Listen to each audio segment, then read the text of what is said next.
তো আজকে আমি তোমাদের সাথে শেয়ার করব গোটা লোটে মাছের একটা রেসিপি, যেটা দেখতেও যেরকম মানে দুর্দান্ত, তেমন খেতেও কিন্তু খুব লোভনীয় ও টেস্টি। তোমরা কেমন আছো? আশা করছি সকলেই খুব ভালো আছো, আমিও কিন্তু খুব ভালো আছি।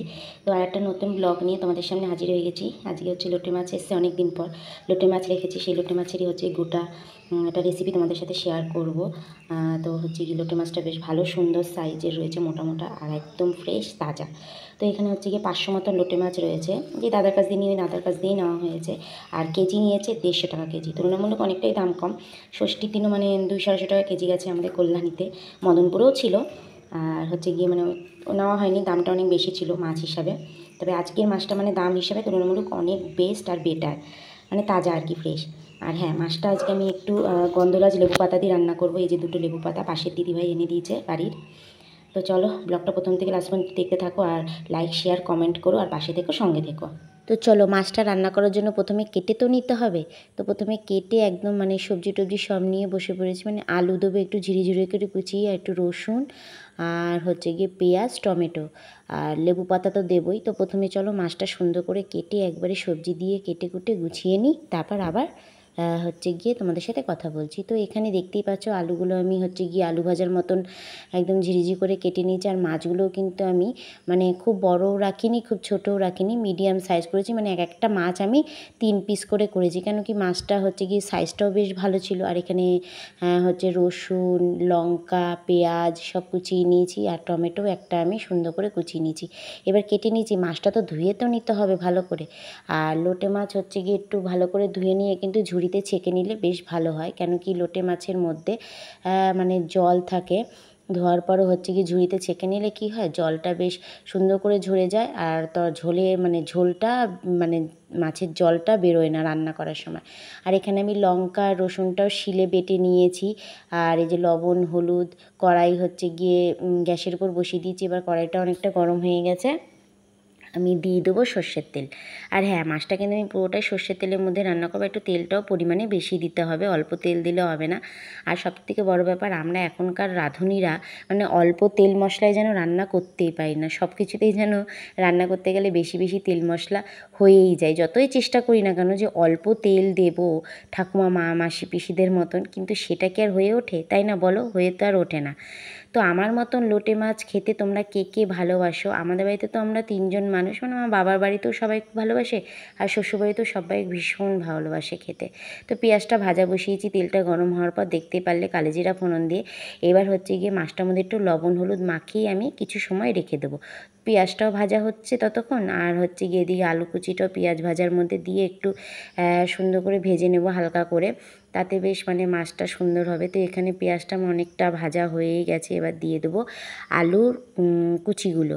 তো আলু কুচিগুলো দেওয়ার পর আমি হচ্ছে গিয়ে আবার খানিকক্ষণ সময় এটা ভালো করে ভেজে নেব। প্রথমেই বলেছি তো ভাজাটা দেখতেই পাচ্ছ হয়ে গেছে। তেলটা না অনেকটা কম হয়ে গেল, তাই না বলো? আমার তাই মনে হচ্ছে। যাই হোক, এখন আর তেল অ্যাড করব না, তাতে কাঁচা সর্ষের তেলের মানে গন্ধ আসবে। তো হচ্ছে গিয়ে এখানে আমার আলুটা সুন্দর করে ভাজা হয়ে গেছে। এবার হচ্ছে বেটে রাখা যেই মানে রসুন লঙ্কা আর একটু লাল রং আসার জন্য একটু শুকনো লঙ্কার পেস্ট আমি মানে যে পাউডার পাওয়া যায় না, গুঁড়ো লঙ্কার গুঁড়ো একটু দিয়েছি। তো এখানে দিয়ে দিলাম। খানিকক্ষণ সময় এটা সুন্দর করে ভাজা হওয়ার পর এর মধ্যে দিয়ে দেবো পরিমাণ মতন লবণ হলুদ সব কিছু দিয়ে সুন্দর করে ভেজে নেব, মানে কষিয়ে নেব আর কি, ভাজা তো আর নয়। তো এখানে দেখতেই পাচ্ছ পরিমাণ মতন লবণ দিয়ে দিলাম, হলুদ দিয়ে দিলাম। এবার হচ্ছে গিয়ে আবার খানিকক্ষণ সময় সুন্দর করে কষিয়ে নেব, আলুটা সেদ্ধ হওয়ার মতন সময় ধরে আর কি। তো কষাতে কষাতে এমন এমন একটা কথা মনে পড়লো, আমার ঠাকুমা হচ্ছে গিয়ে খুব সুন্দর না লোটে মাছের ঝুড়ি রান্না করতো।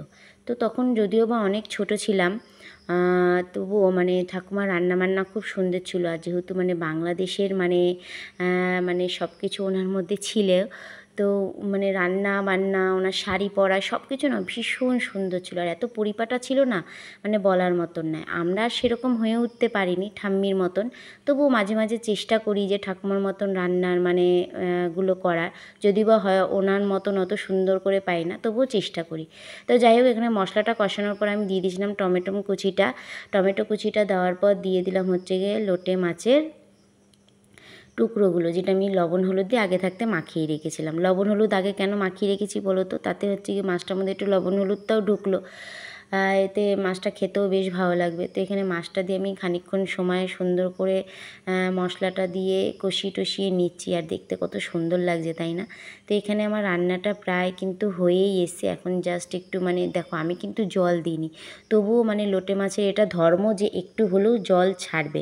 যদিও আমি ঝুড়িতে ছেঁকে নিয়েছিলাম, তবুও হচ্ছে কি মানে জল ছেড়েছে। আর হ্যাঁ, আজকে লোটে মাছের যে মানে মেন পাটটা আমার ছিল গন্ধরাজ লেবু পাতা, তো সেটা আমি মানে পাতাটা ধুয়ে টুকরো করে হচ্ছে কি দিয়ে দিয়েছি লোটে মাছের উপর। এটা আবার কিন্তু আমি নাড়াচাড়া দেবো না, এরকমভাবেই দিয়ে দেবো, তাতে কিন্তু মাছের মানে তরকারিটার মধ্যে একদম মানে গন্ধটা ছড়িয়ে যাবে, আর খেতে কিন্তু ভীষণ ভালো লাগবে, একটা আলাদা স্বাদ লাগবে, আর গন্ধটাও বেশ ভালো মৃদু মৃদু আসবে। এই রান্নাটা আমি হচ্ছে গিয়ে শিখেছি আমার বদ্দি ভাইয়ের কাছ দিয়ে।